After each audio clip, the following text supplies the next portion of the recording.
Bonjour Pascal. Bonjour Steve. Et merci de nous rejoindre comme tous les jours en direct depuis Jérusalem. Pascal, la question est sur toutes les lèvres après le nouvel échange téléphonique hier soir entre Benjamin Netanyahu et Donald Trump. Les États-Unis vont-ils entrer en guerre aux côtés d'Israël contre l'Iran ? Et vous vous doutez bien, cher Steve, que je n'ai pas de réponse définitive à proposer à nos auditeurs.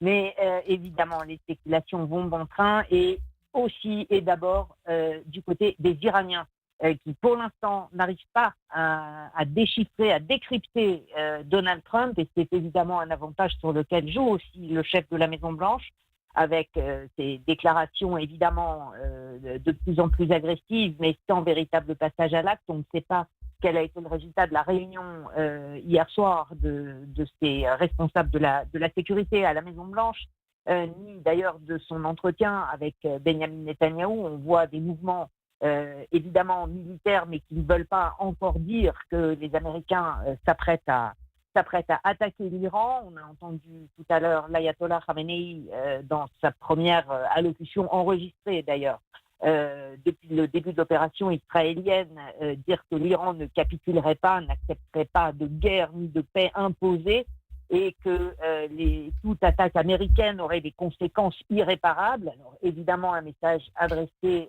donc à Donald Trump, mais en même temps, on sait du côté d'Israël et on escompte évidemment une intervention américaine, ne serait-ce que pour simplifier l'attaque sur un des sites majeurs du programme nucléaire iranien, à savoir la centrale de Fordo. Pascal, en ce début d'après-midi, quel bilan peut-on tirer des dernières salves d'attaques de part et d'autre, avec des frappes israéliennes notamment menées du côté de Téhéran ? On en est maintenant à plus de 1100 frappes israéliennes en Iran depuis vendredi, donc en l'espace de 6 jours. Évidemment, axé principalement sur le programme nucléaire iranien et toutes ses composantes, aussi des cibles militaires, de l'armée, mais aussi des gardiens de la révolution. Et évidemment, le stock et l'arsenal de missiles balistiques avec lesquels les Iraniens bombardent tous les jours Israël en visant des centres de population. Du côté d'Israël, enfin du côté de Tzahal, on estime que l'opération avance beaucoup plus vite que prévu. La banque de cibles est déjà bien entamée. La progression donc de l'aviation de Tzahal à l'intérieur de l'Iran fonctionne donc plus vite que ce qu'on aurait pu croire au départ.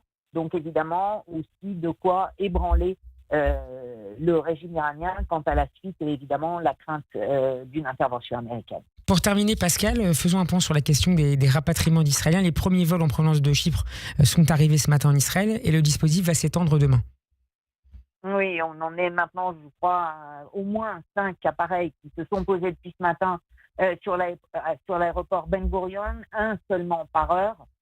Évidemment, car l'aéroport reste fermé et tout menace des bombardements iraniens.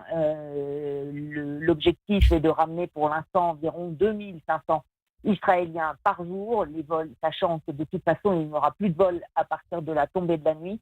Mais donc, la procédure de rapatriement des quelques 150 000 Israéliens bloqués depuis jeudi soir à l'étranger a commencé.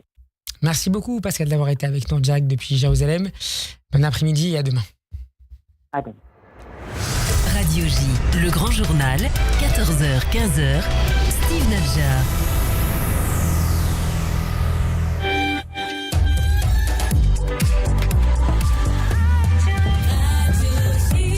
– 14h30, merci d'être avec nous en direct sur Radio J pour cette édition spéciale largement consacrée à la guerre entre Israël et l'Iran.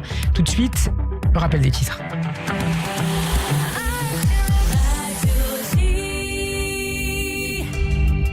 Les dernières infos avec Nina Louche. Bonjour Nina. Bonjour Steve, bonjour à toutes et à tous. À la une de l'actualité, une famille venue en Israël pour recevoir des soins médicaux tuée par un missile iranien. La famille de Nastia, 7 ans, atteinte de leucémie, a émigré en Israël pour recevoir des soins médicaux, mais a été tuée par une frappe de missile iranienne sur Bat Yam. Tsahal frappe plus de 40 cibles militaires iraniennes dans l'ouest du pays. Environ 25 avions de combat ont attaqué plus de 40 infrastructures de missiles dirigées vers Israël, des sites de stockage de missiles et des installations militaires du régime iranien. Autre cible de Tsahal, les sites de production de centrifugeuses d'uranium et des usines d'armement iraniens. Plus de 50 avions de l'armée de l'air israélienne ont frappé des sites de centrifugeuses d'uranium. Donald Trump laisse planer le doute sur une intervention des États-Unis dans le conflit qui oppose Israël à l'Iran. La bombe américaine GBU-57, seule capable d'atteindre le site nucléaire iranien de Fordo. L'offensive israélienne en Iran n'atteindra son objectif que si le site d'enrichissement de Fordo est neutralisé. Le guide suprême iranien Khamenei a déclaré toute action directe américaine entraînerait des dommages irréparables.